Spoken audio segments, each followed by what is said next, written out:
Жарайсыңдар балалар, бүгінгі көңіл-күйіңіз қандай? Жарайсыңдар, сабаққа дайынбыз ба?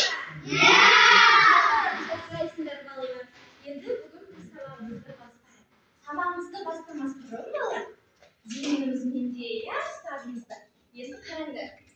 Біртұтас тәрбие аясында біріншіміз ай сайын апта дәйек сөздерін жаттаймыз, балалар. Мамыр айынікі бірлік пен ынтымақ.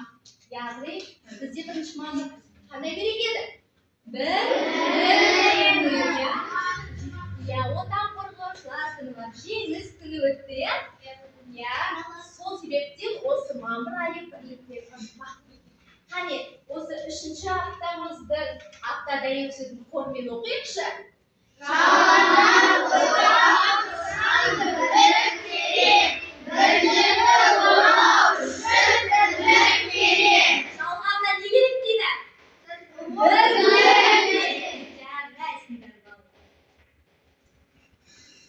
Келесі балалар, сабағымызды бастамас бұрын біз топқа бөлініп отырмыз. Енді тобымыздың атын анықтап алайық, балалар. Ол үшін мен сендерге мені таңда деген мындай түрлі түсті ұяшықтар мен сиқырлы ұяшықтар әдісі арқылы топқа бөлінуді ұсынамын. Қане, топқа бірігейікші. Кезекпен қызыл ақылдасып алыңдар, қызыл топ дейді. Қане, қызыл топты ашайықшы.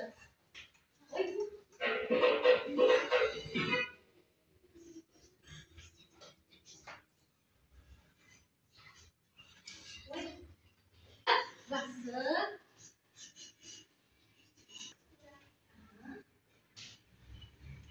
Асық тобы бере қояйын, сендердің топтары асық тобы.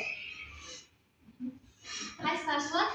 Солай енді бұйырған болып тұр, Келесі топ сары тобын ашады.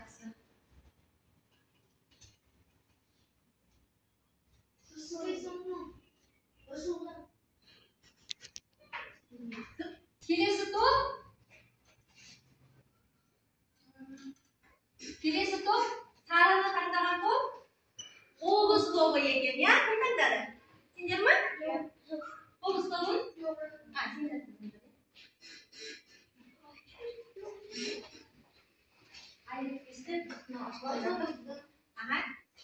Жасыл тобы ашылып қойды, техникалық балалар болады. Домбыра тобы.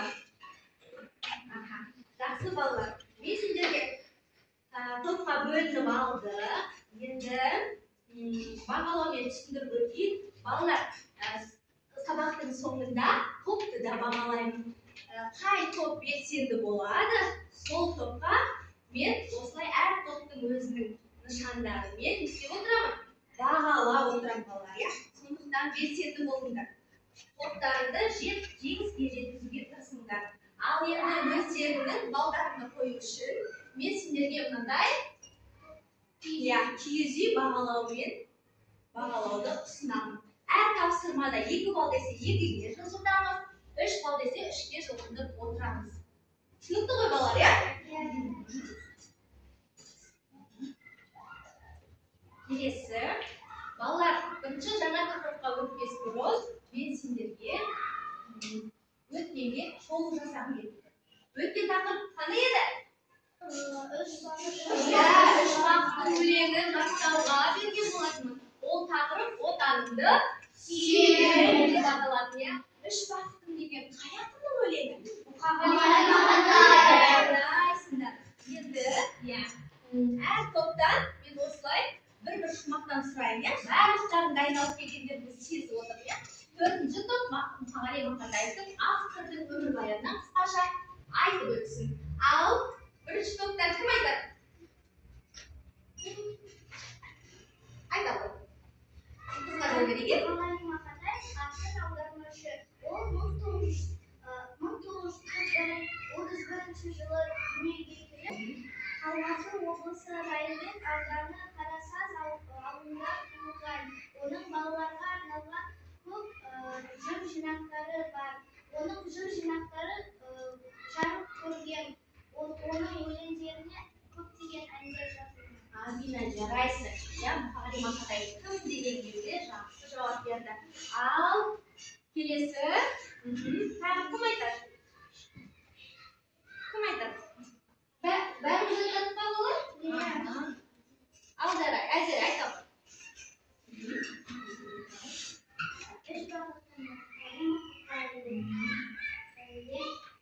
Ең бірінші бағытын Алқа менің соған берем ойыны алтын келді. Ол бар болса мен бармын. Ор болмаймын. Батырақ алтыннан ақын менің. Жарайсың, тамаша. Жауап берген балалар бағалауды ұмытып кетпей, киіз үйлеріңді бағалап отырыңдар, иә? Айсере қойдың ба бағаңды? Жарайсың. Я. Әзір, айтамайшы. Екінші басын сүрткен жас жүректімен сүрінген кейбірі жарайсың, ағасыма. Я, балыңды қойып отыра ғой. Жарайсың. Айтамай. Бақытым бар өзінші. Отан деген тым мықты десе біреу. Отан деген оты сөнген шағында сен барсың ба? Ойланбай ақ елдағы от ал менен. Жарайсың, балыңды қойып отыра ғой. Жарайсың. Балалар, біз Мұқағали Мақатаевты біледі екенбіз, иә? Ақын, иә, ол кісі, иә? Өлеңін де үш бақытымды жақсылап айтып берді. Енді 119 беттегі 4-ші тапсырмада сендерге бақыт сөзіне бір 5 сөз ойластырдым.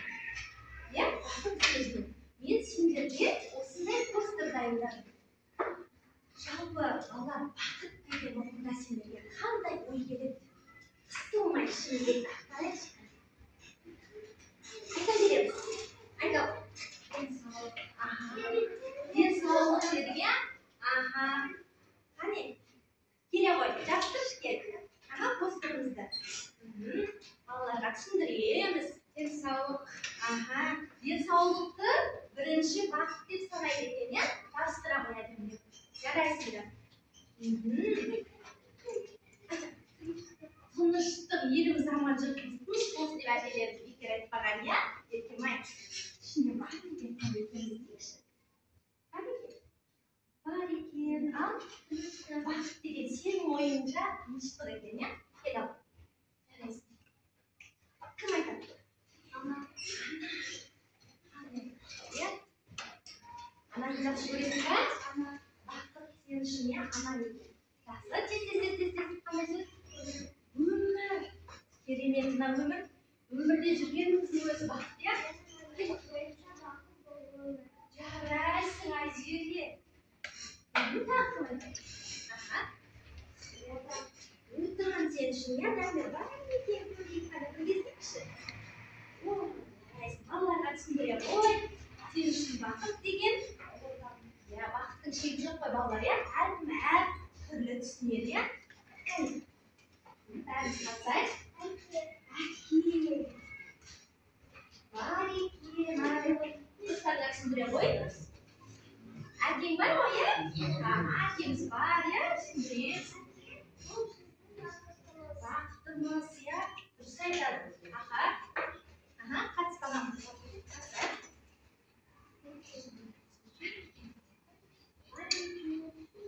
Бақыт деген шексіз ғой, соның ішіндегі мектепте жүрсің, иә? Бақыттысың ғой сен.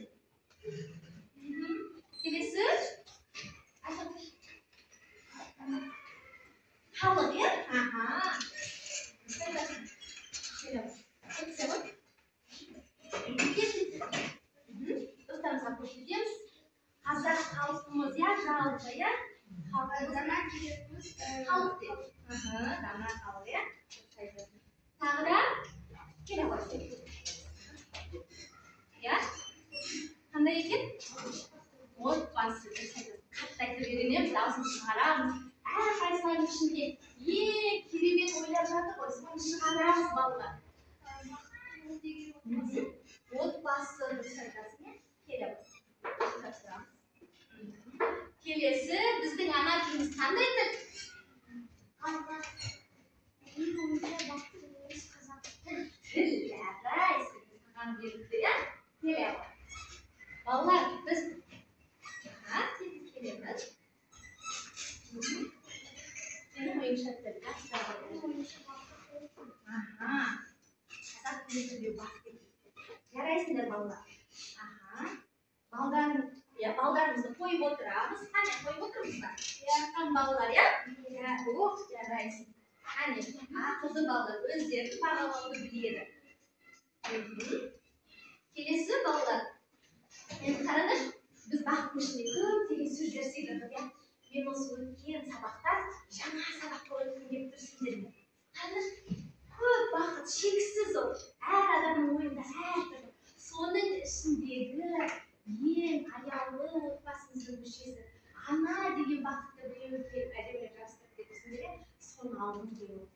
Ана деген қандай біз үшін? Мейірімді, иә, қолмен айта береміз. Ана деген қымбатты, ана, яғни біздің сол аяулы жанымыз, иә, аяулы жанымыз мерекесі, яғни аналар мерекесі. Оның ішінде ардақты ана деген өлеңге тоқталамыз, қуаныш деген мәтінді сюжетіне танысамыз. Өзім түсіндіріп отырайын. Мен мына жерге сіздерге жасан демірек қосқан едім. Біздің осы аналар мерекесі қандай сюжеттің дамуындағы өзгерісті анықтаймыз. Жалпы мәтіннің сюжетін дамуын анықтаймыз. Ең соңғысы анамызға және жақындарымызға құттықтау хат әзірлейміз. Түсінікті ме балалар? Ал сіздер мақсатымызға жетуге тырысайық. Ол үшін біз тапсырмаларды жақсылап орындауымыз керек. Кітабымызда 120 бетте бірінші тапсырмамыз тұр. Сендер жобалап жүрдіңіздер, бірақ платформамен орындаймыз, иә? Wordball платформасымен сөз жұмбақты шешейік.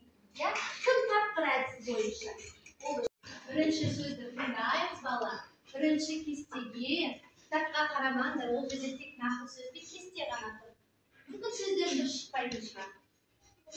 Келе ғой.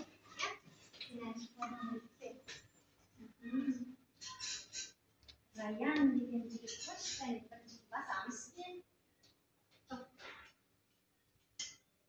Бейді, оқи ғой. Оқи ғой, бірінші. Отбасының ең мықты мүшесі кім? Кім ең мықты мүшесі? Сен үшін қарап айтамыз. Кім сен үшін? Мен үшін ең мықты мүшесі ол әке. Жарайсың. Әке деп өзіңіздің төл әріптеріңізбен айтып жазайын, иә? Ал, жазалым.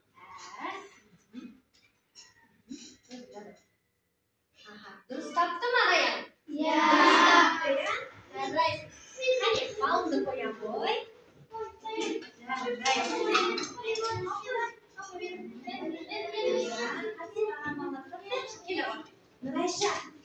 Нұрайша деген екінші үстін басамыз, басап кетіп. Соны басамыз, шетіне қарай тұрамыз. Шетіне қарай тұр. Оқи ғой. Отбасының ең аяулы мүшесі кім? Айтшы достарыңа, сен үшін отбасының ең аяулы. Отбасындағы ең аяулы мүшесі ол ана. Жарайсың. Қане жазалым.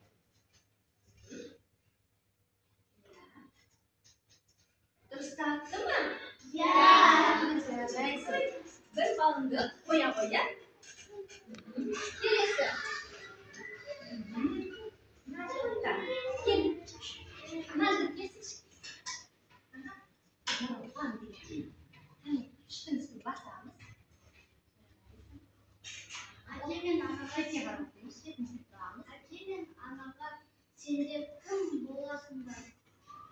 мен анаға сендер кім боласыңдар дейді. Бала.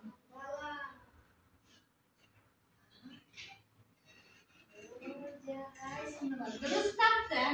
Қазір сендердің платформасына әке, ана, бала. Сендердің қазір ұпайларыңды шығарып береді, иә? Жарайсыңдар. 3 кестеден 3 алма, 3 бала. Қане нұрлан, бағаны қойдың ба? Ой, жарайсың. Жарайды. Келесі. Бұл сөзді мағынасын ашамыз және сөз жұмбақтағы қызыл жолақтағы ұғымға 5 сөз ойластырып көрді. Бұл бізде екінші тапсырмада оқуымыз тапты. Еркін микрофон арқылы мен сендерді аралап жүріп сұрайыншы, қай отырған балалар бар ма екен? Арайлым. Ана деген кім? Ана ол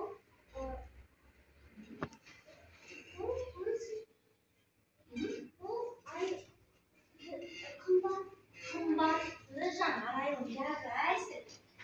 Балыңды қоя қой. Жарайсың Арайлым. Келе ғой. Қане, ана деген сен үшін? Ана деген мен үшін үйдің және жарығы. Жарайсың. Келе ғой. Алиша. Ана деген сенің бақыттың, иә? Ана деген сен үшін? Дергемай? Аяулы жан, иә? Жарайсыңдар. Енді келесі.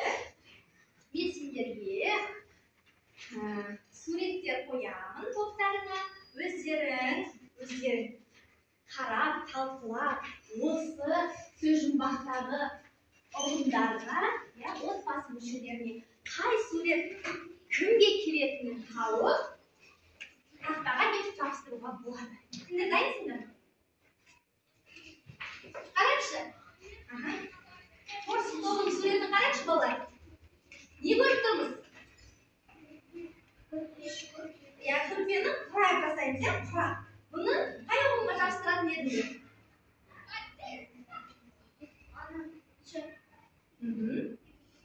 Екінші ма? Анаға ма? Жоқ. Үшіншіге балам, не дейді?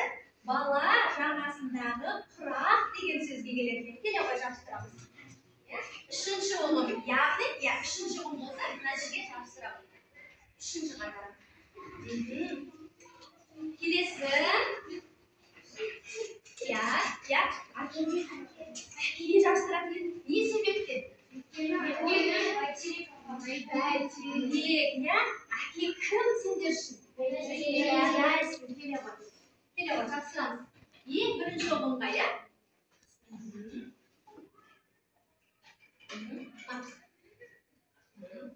Келесі топ. Қане? Сендерде қандай сурет? Анаға жабыстыратын еді. Не себептен? Мөлдір бұлақ, ана деген. Жарайсың, жабыстырамыз. Жақын сөзімізге сурет түрінде өзіміз ұсынып көрді.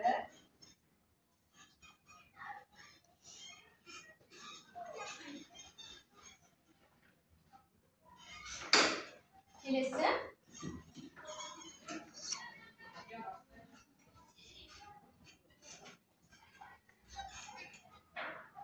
Келесі балалар.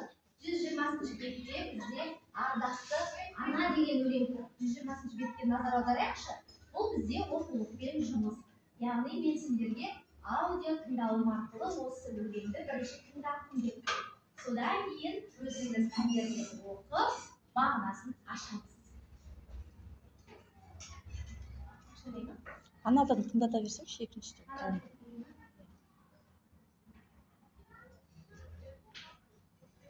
Ардақтан аяулады қымбаттым, тәтті ұйқымды бөліп дала түн қаттым. Өмірімнің нәрін еді ақ сүті, кеңдік құшағың аясындай гүл бақым. Мен өзімнен қайда болсам білген, махаббаттың жүрегімде жүр менің. Күн нұрындай жармай бір күлгенім, қандай жақсы ортамызда жүргенім. Ер жеткізіп елге берген баласын, Ақылдысың, ардағысың, данасың. Қарайтыным қас-қабағың көр сенің. Қайратыңнан қайда көрген ашық. Өлеңнің авторы Нұрбек Сүйінбиев.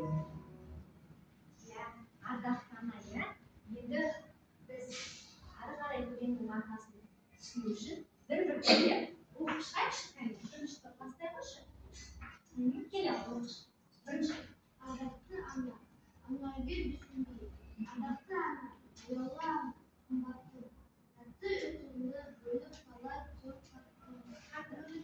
өмірімен нәрін жерді ақ сүттің кең құшағың аясындай гүл бақты. Жарайсың, Назот өте белсенді болып отыр.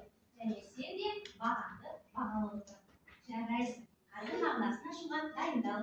Келіңдерге оқиық. Мен пайда болдым екен, махаббат жүрегіме кірмейді. Күн нұрымен бірден қандай жақсы болсамыз дедім. Жарайсыңдар, сендерге де қосымдарына бір балы қосылды. Өзіңе де балды қосуды ұмытпа. Келе отырш. Айзере. Ер жеткізіп елге берген бағасын. Қаттырақ. Ер жеткізіп елге берген бағасын. Ақылдысың, ардақтысың, данасың. Қайратыңның қас-қабағың. Біз сенің қайратыңа қайта көрме анасың. Жарайсың.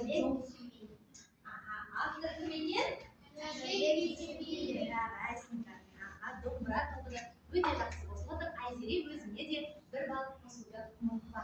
Енді сендерге шумақтың орнына шумақтың мағынасын, мән мағынасын ашуды ұсынамын. Сендер мына өлеңде қандай көркемдегіш сөздер көріп тұрсыңдар? Айта қойшы қандай? Қандай сөздер? Аяулы, бір-бірден айтсақ болады. Қымбатты, көркем сөздер. Ардақты дейді. Тағы да қандай көркем сөз көріп тұрсыңдар? Ненің орнында дейді? Тәттінің дейді, жарайсың. Аясындай дейді. Кімнің несін дейді? Нұрындай дейді. Данасын, жарай. Асық тобына да мен еншісіне бір байды саламын. Өзіңізде сөздеріңді ұсынған сөздердің пікірлеріңе бір балдан қосып отырамыз. Жарайсыңдар балдар. Өлеңді тыңдадық екен, мағынасын аштық, өлеңнің авторы кім деді? Естімей тұрмын.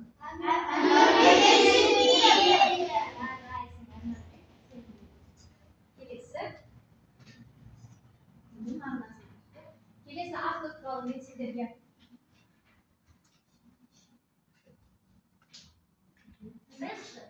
Нұрбек Сүйінбиев өлеңмен өрнек көрген сырбаз қаламгер шығармашылығын балалар әдебиетімен ұштастырды. 48 жылдық ғұмырында парақта, сыйлық, не деу керек сынды 10-нан астам өлең жинақтарын жарыққа шығарған. Оның әрбір жыр шумақтарынан ұлттық өлеңмен өрнек көрген жарыққа шығарған. Оның әрбір жыр шумақтарынан ұлттық рухтың, биік адами құндылықтың, отанға, анаға деген кіршіксіз махаббаттың лебі сезіледі. Жетісу өңірінің тумасы қызмет жолын балдырған журналда жауапты хатшы болып бастаған. Кейін Жалын баспасында бөлім меңгерушісі, одан соң жазушы баспасында аға редактор ретінде жұмыс істеді. Көптеген өлеңдері ашық асықтары қалай есек асықтар сөйлейді.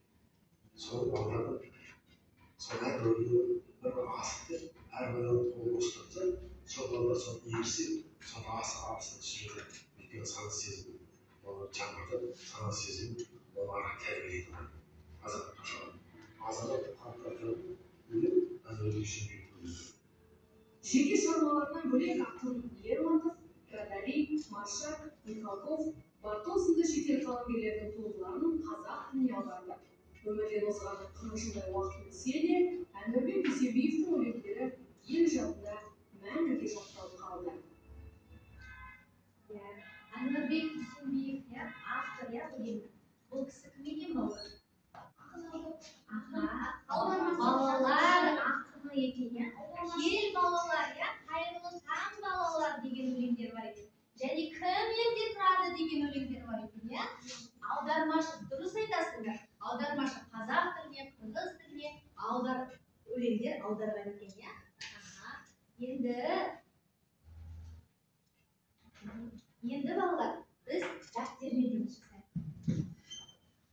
көздерімізді ашайық.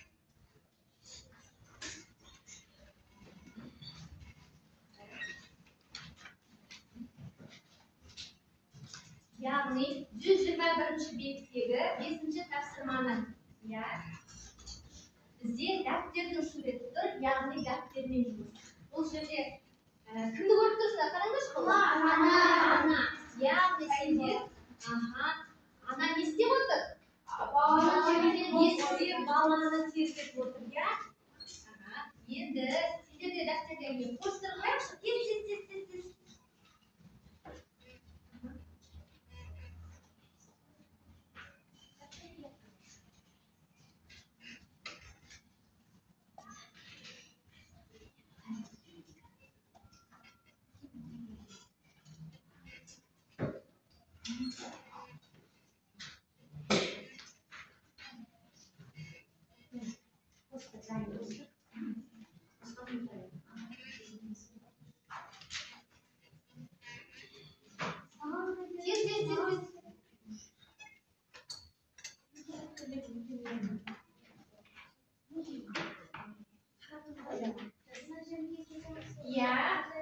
Сендерде постер берілген, сол постерден көп нүктемен не істеп тұр?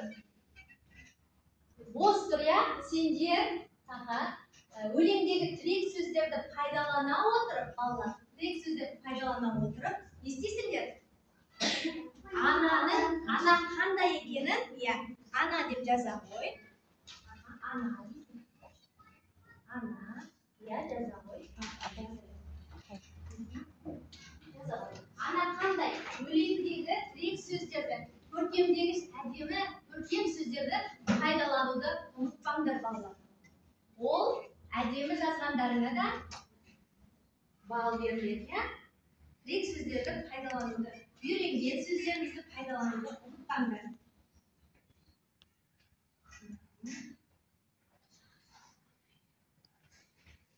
Тез білеміз,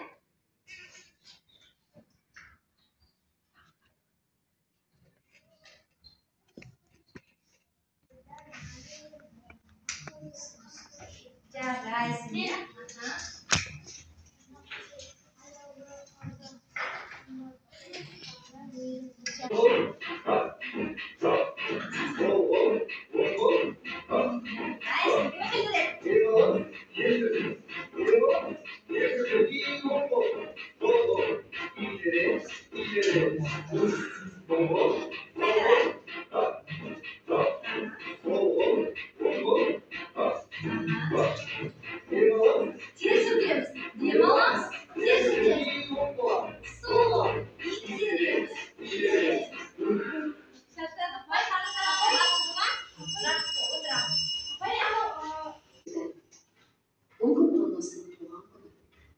Сондықтан анасы жұмыстан келгенше сыйлық әзірлеуді ойлайды. Бір күні сабақтан келсе, үстел үстіне күнтізбелік жыртылған беті жатыр. Не сыйлауға болады деген ой мазалай берді. Әрі ойланып, бері ойланып, кітап пен айналымға тоқтағанда ақшасы көп екенін есіне түсті. Не сыйлауға болады деген ой бар. Енді не істеу керек? Ол соны ойлай жүріп, үй ішін жинады. Заттарды айнада етіп ысқылап сүртті. Шаршаған Роза диванға жатып еді, лезде ұйықтап кетті. Ұйықтап жатып түс көрді. Түсінде ол анасына бар сайын ақтарды. Өзінің ақша таба алмай қиналған, үйдің ішін ретке келтіргенін айтты. Ойына келгенді бүккен жоқ. Түсінде ол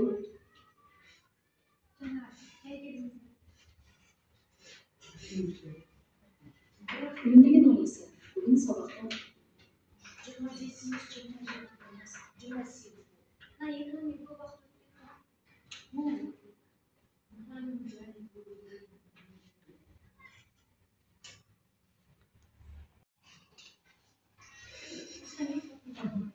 Балалар, біздің мақсатымыз ардақты ана өлеңін оқыдық, мағынасын түсіндік. Қуаныш мәтінінде Роза не істейді? Анасының сыйлығын жасағысы келеді, Екеуінің өлең мен мәтіннің айырмашылығы неде екен? Өлең қандай?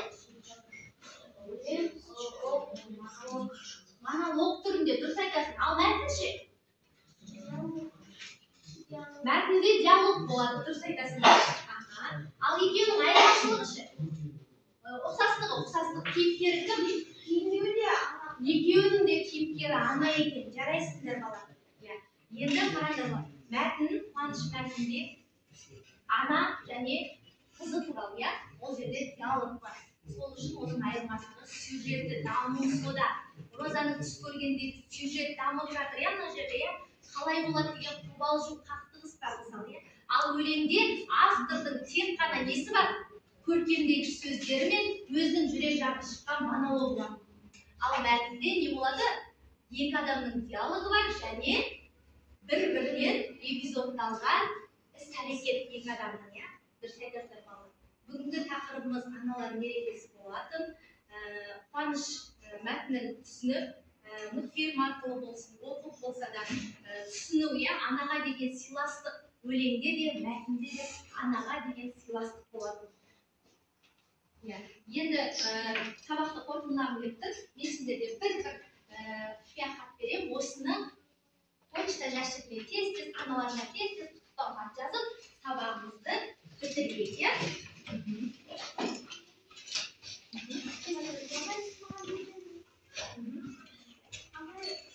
Тез-тез саламыз. Бір-екі сөйлеммен аяқтаймыз. Тез-тез.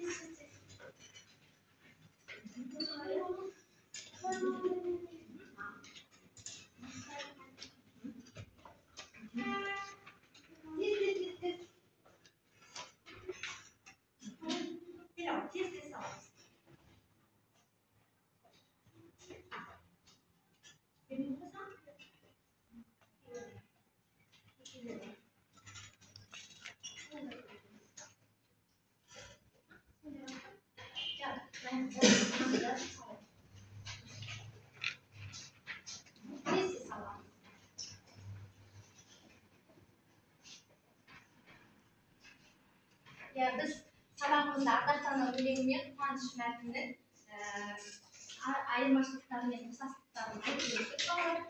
Сабақты қорытындылап өтейік. Рефлексия ашылған екен мына жерде. Аша берейін ба? Басқанда отыра берді. Тез-тез. Жарайсыңдар.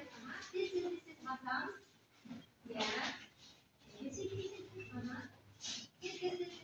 Бас отыра аламыз.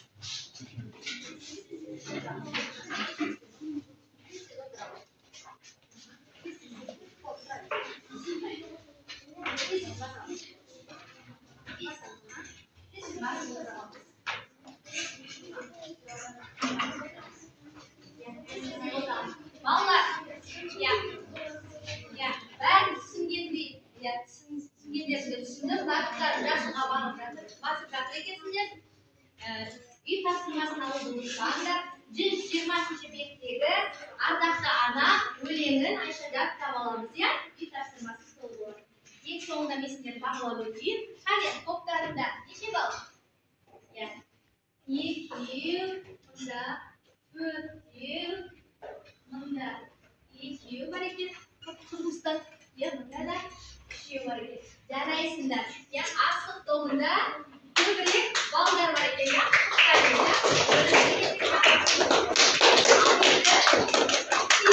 Мамалап қараған киіз үйлерінде алтыларына ұстаңдар. Мен сіздердің балдарыңды тез-тез қойып жіберейін. Амина, жарайсың. 8 балл, 5, 9 балл екен. Неге 5 балл? 6, 7 балл, Арайзым сенде 10 балл, жарайсың. Жарайсың, 8 балл, 5, 9 балл, жарайсың. Айзере сенде 9 балл екен. Дарина 9 балл жарайсың. Сенде? Дамир 9 балл. 9 балл. Айзере 9 балл. Бүгінгі күнде 9 балл. Айзере 9 балл. Сенде 9 балл. Жарайсыңдар балалар. Бүгінгі сабағымыз сендерден 9 балл. Жарайсың. Жарайсыңдар. Бүгінгі сабағымыз аяқталды. Балалар.